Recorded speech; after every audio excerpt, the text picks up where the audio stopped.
이사야 63장. 에돔에서 오는 이 누구며 붉은 옷을 입고 보스라에서 오는 이 누구냐. 그의 화려한 의복 큰 능력으로 걷는 이가 누구냐. 그는 나이니 공의를 말하는 이요 구원하는 능력을 가진 이니라. 어찌하여 내 의복이 붉으며 내 옷이 포도즙 틀을 밟는 자 같으냐. 만민 가운데 나와 함께한 자가 없이 내가 홀로 포도즙 틀을 밟았는데 내가 노함으로 말미암아 무리를 밟았고 분함으로 말미암아 짓밟았으므로 그들의 선혈이 내 옷에 튀어 내 의복을 다 더럽혔음이니 이는 내 원수 갚는 날이 내 마음에 있고 내가 구속할 해가 왔으나 내가 본즉 도와주는 자도 없고 붙들어주는 자도 없으므로 이상하게 여겨 내 팔이 나를 구원하며 내 분이 나를 붙들었음이라.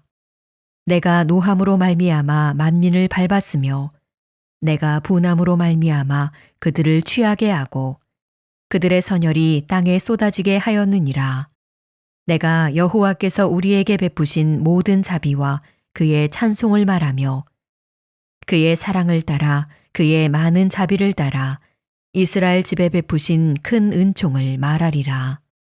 그가 말씀하시되 그들은 실로 나의 백성이요 거짓을 행하지 아니하는 자녀라 하시고 그들의 구원자가 되사 그들의 모든 환난에 동참하사 자기 앞에 사자로 하여금 그들을 구원하시며 그의 사랑과 그의 자비로 그들을 구원하시고 옛적 모든 날에 그들을 드시며 안으셨으나 그들이 반역하여 주의 성령을 근심하게 하였으므로 그가 돌이켜 그들의 대적이 되사 친히 그들을 치셨더니 백성이 옛적 모세의 때를 기억하여 이르되 백성과 양 떼의 목자를 바다에서 올라오게 하시니가 이제 어디 계시냐. 그들 가운데에 성령을 두신 이가 이제 어디 계시냐. 그의 영광의 팔이 모세의 오른손을 이끄시며 그의 이름을 영원하게 하려 하사 그들 앞에서 물을 갈라지게 하시고 그들을 기품으로 인도하시되 광야에 있는 말같이 넘어지지 않게 하시니가 이제 어디 계시냐. 여호와의 영이 그들을 골짜기로 내려가는 가축같이 편히 쉬게 하셨도다.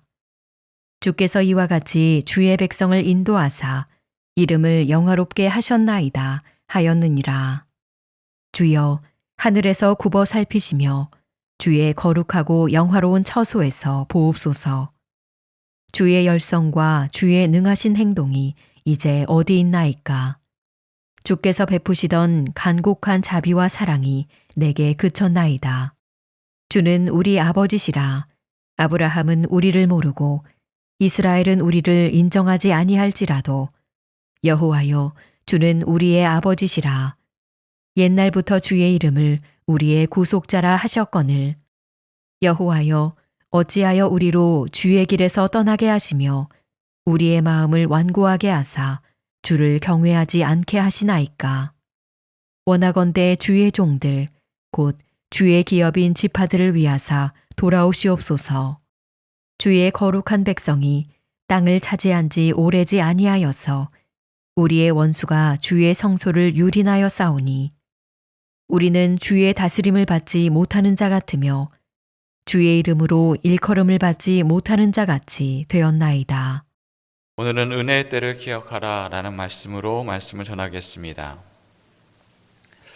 우리는 길을 잃었을 때에 지도가 필요합니다. 과거에 많이 지나갔던 길이라 할지라도 오랜 시간이 지나게 되면 재개발과 시간의 흐름에 따라 우리는 그 길을 착각하게 됩니다. 이때는 핸드폰이나 내비게이션의 도움을 받아야 합니다. 이와 같이 우리는 길을 잃어버렸을 때 도움을 받아야 하는 물건이 필요합니다. 이와 같이 신앙의 방향을 잃어버렸을 때 우리는 말씀이 필요합니다. 하나님의 말씀을 잃어버렸을 때 우리의 신앙은 갈피를 잡지 못하고 이리저리 방황하게 됩니다. 우리의 신앙의 길잡이가 되는 것은 하나님의 말씀입니다. 우리가 언제나 주님의 말씀을 온전히 붙잡고 나아갈 때 신앙의 갈피를 잡지 못하고 나아가는 것이 아닌 주님의 붙드심으로 살아갈 수 있는 저희들이 되기를 주님의 이름으로 축원합니다.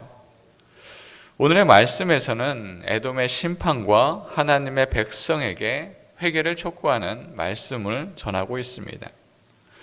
이사야의 말씀을 보면 에돔의 심판에 대하여 특히 더 많이 나옵니다.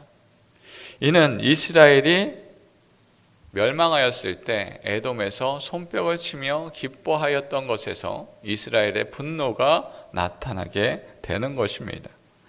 그러나 자세히 보면 에돔의 심판은 단지 에돔이라는 한 나라를 이야기하는 것은 아니며 반이스라엘을 통칭하는 이야기이기도 합니다. 바로 이방인의 대표함을 볼 수가 있습니다. 이와 같이 하나님의 대적하는 자, 이스라엘 백성을 대적하는 자에 대한 심판을 이야기하고 있는 것입니다. 하나님의 백성을 조롱했던 자들은 심판의 날이 임하게 됩니다. 오늘 말씀 3절 말씀입니다. 만민 가운데 나와 함께한 자가 없이 내가 홀로 포도즙을 밟았는데 내가 노함으로 말미암아 무리를 밟았고 분함으로 말미암아 짓밟았으므로 그들의 선혈이 내 옷에 튀어 내 의복을 다 더럽혔음이니.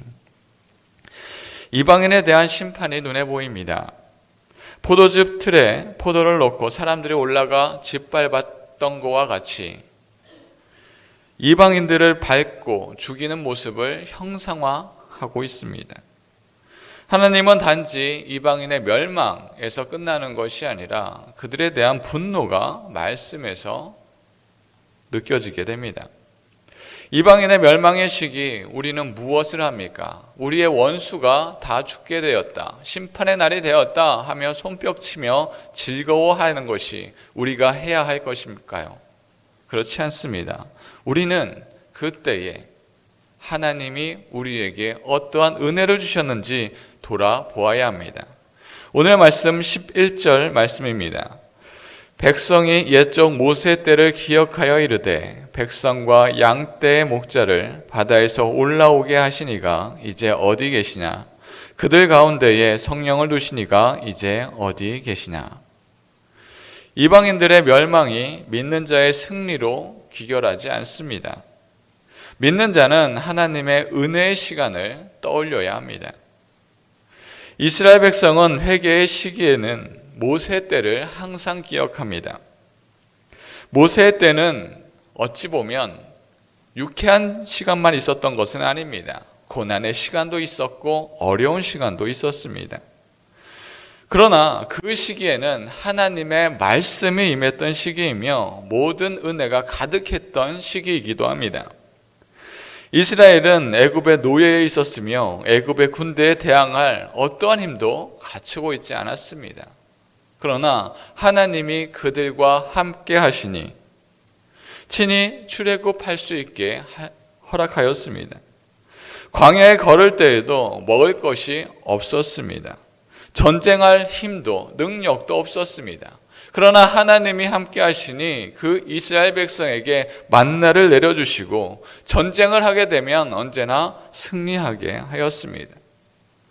하나님을 만나는 시기는 우리에게 있어서 능력이 임하는 시기가 아니라 하나님과 연결된 시기입니다. 우리가 이 땅에서 성공의 시기를 얻는 것이 아니라 하나님의 은혜가 연결되어 있던 시기입니다. 우리는 그 은혜의 시기를 기억해야 합니다. 하나님이 우리를 만나 주셨고 주님의 사랑으로 가득한 그때는 우리와 하나님이 함께했던 시기입니다. 하나님의 은혜가 가득한 시기는 성공의 시기가 아니라 하나님이 우리에게 커다란 은혜를 허락한 그때입니다. 하나님의 백성이 있어서 가장 두려워해야 하는 것은 광야를 걷는 그런 두려움이 아닙니다. 하나님을 알지 못하는 시기, 하나님과 연결이 단절됐던 시기, 바로 그때가 우리에게 있어서 가장 두려운 시기입니다. 오늘의 말씀 18절, 19절 말씀입니다. 주의 거룩한 백성이 땅을 차지한 지 오래지 아니하여서 우리의 원수가 주의 성소를 유린하였사오니 우리는 주의 다스림을 받지 못하는 자 같으며 주의 이름으로 일컬음을 받지 못하는 자 같이 되었나이다. 우리가 두려워할 것은 나의 일이 잘못되었다라는 그런 상황이 아니라 하나님의 말씀이 들리지 않는다. 여기에 있습니다. 하나님의 말씀이 들리지 않는데 아무런 위험도 감지되지 않는다면 이미 우리는 하나님을 잃어버리고 있는 것입니다. 이스라엘 백성은 나라가 무너지고 바벨론 나라로 잡혀갔지만 그들에게 있어서 손에 놓을 수 없었던 것은 하나님의 말씀이었습니다. 비록 이방의 나라였으나 그곳에서 하나님의 말씀이 임하였고 그곳에서 하나님의 역사하심을 목도할 수 있었습니다. 다니엘 1장 8절 말씀입니다. 다니엘은 뜻을 정하여 왕의 음식과 그가 마시는 포도주로 자기를 더럽히지 아니하리라 하고 자기를 더럽히지 아니하도록 환관장에게 구하니. 다니엘은 목숨의 위험을 받습니다. 바벨론으로 잡혀가고 나서 그가 할 수 있는 것은 아무것도 없는 것 같습니다. 자신의 목숨이, 자신의 위험이 자신에게 있는 것이 아니라 바벨론에게 있습니다. 그럼에도 불구하고 다니엘은 뜻을 정하여 하나님의 말씀대로 행하도록 정하였습니다. 그리하였더니 그는 하나님의 지혜를 소유한 자가 되었습니다. 그 지혜를, 그 은혜를 바벨론 사람들도 인정하게 되었습니다. 비록 그가 고기를 먹지 않는다 할지라도 그는 언제나 건강하였습니다. 그 많은 지혜를 허락한 자가 되었습니다. 하나님에 대한 말씀을 갖고 있으니 하나님의 보호하심이 임재하였습니다. 그의 신앙을 지킬 수 있었습니다. 바벨론 포수의 시기는 위험의 시기가 아니라 하나님의 은혜의 시기가 되었습니다. 믿음의 위기는 하나님이 주신 은혜를 잃어버린 것에서부터 시작합니다. 사랑하는 성도 여러분, 우리는 믿음의 위기에 직면하고 있지는 않습니까? 우리가 기억할 것은 하나님이 우리에게 주신 은혜의 시간을 기억해야 합니다. 하나님이 주신 구원의 시간을 기억해야 합니다. 예수 그리스도의 십자가를 통한 구원이 우리에게 임하였을 때 비로소 우리는 죄인이 아닌 하나님의 은혜의 백성이 됩니다. 우리에게 위기가 닥쳐오고 있습니까? 그것은 우리의 상황이 어려워서가 아니라 하나님의 말씀이 우리에게 들리지 않기 때문입니다. 주님의 십자가의 은혜가 매일같이 임하게 되면 우리의 삶 속에서 구원과 기쁨이 언제나 가득하게 됩니다. 우리는 무엇을 바라보아야 합니까? 하나님의 은혜를, 하나님의 말씀을 바라볼 때 우리는 언제나 매일같이 구원의 기쁨이, 구원의 은혜가 가득하게 됩니다.